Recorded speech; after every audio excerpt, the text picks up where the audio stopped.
नमस्कार, मैं हूं सौरभ शुक्ला और आप देख रहे हैं न्यूज़ 18। आज बात एक ऐसी खबर की जिसने पूरी दुनिया के सैन्य विशेषज्ञों की नींद उड़ा दी है।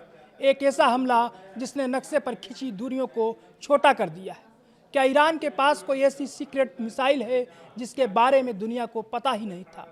हिंद महासागर के बीचों बीच एक छोटा सा द्वीप है डिएगो गार्सिया। कहने को तो ये ब्रिटेन का हिस्सा है, लेकिन यहाँ कब्जा है अमेरिका का। यह अमेरिका का वो अजय किला है जहाँ से वह पूरे एशिया और मिडिल ईस्ट पर नज़र रखता है। यहाँ परमाणु पनडुब्बियाँ, खतरनाक बॉम्बर विमान और रडार तैनात रहते हैं। लेकिन आज खबर आई कि ईरान ने इस सुरक्षित किले को निशाना बनाया है। अब आप सोच रहे होंगे कि इसमें बड़ी बात क्या है। बड़ी बात है दूरी। ईरान से डिएगो गार्सिया की दूरी लगभग 4000 किलोमीटर है और अब तक दुनिया यही जानती थी कि ईरान की मिसाइलों की मैक्सिमम रेंज सिर्फ 2000 किलोमीटर की ही है। खुद ईरान के विदेश मंत्री अब्बास अराक्ची ने पिछले महीने कहा था कि उन्होंने अपनी क्षमता 2000 किलोमीटर तक ही सीमित रखी है। तो फिर सवाल यह है कि अगर ईरान के पास 2000 किलोमीटर वाली मिसाइल है तो उसने 4000 किलोमीटर दूर हमला कैसे किया? क्या ईरान दुनिया से अपनी असली ताकत छिपा रहा था? द वॉल स्ट्रीट जर्नल की माने तो ईरान ने 2 मिड रेंज बैलिस्टिक मिसाइल दागी।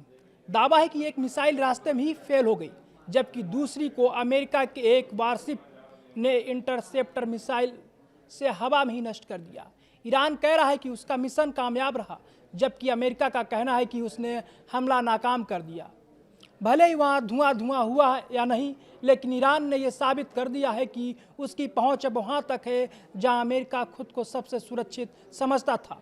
आइए एक नज़र ईरान के मिसाइल जखीरे पर डालते हैं। खुर्रमशहर, इसकी रेंज 2000 से 3000 किलोमीटर मानी जाती है। इमाद 1800 किलोमीटर की इसकी रेंज है। साहब 3, इसकी 1300 किलोमीटर की रेंज है।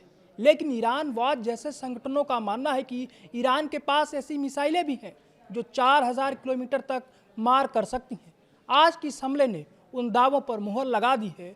भारत के लिए भी ये खबर अहम है, क्योंकि डिएगो गार्सिया भारत से महज 1800 किलोमीटर दूर है। अगर हिंद महासागर के केंद्र में इस तरह की हलचल होती है तो ये पूरे क्षेत्र की सुरक्षा के लिए चिंता का विषय है। अमेरिका और ब्रिटेन फिलहाल सदमे में हैं, क्योंकि उन्हें अंदाज़ा नहीं था कि ईरान मिडिल ईस्ट की सीमाएं लांघ कर इतनी दूर तक हाथ फैला सकता है। तो क्या ये तीसरे विश्व युद्ध की आहट है, या ईरान सिर्फ अपनी ताकत दिखाकर अमेरिका को पीछे हटने पर मजबूर करना चाहता है? डिएगो गार्सिया पर हुए इस हमले ने युद्ध के नए समीकरण लिख दिए हैं। अब देखना यह होगा कि अमेरिका इसका जवाब कैसे देता है। आप इस हमले के बारे में क्या सोचते हैं? क्या ईरान की बढ़ती ताकत दुनिया के लिए खतरा है? कमेंट में हमें ज़रूर बताएं।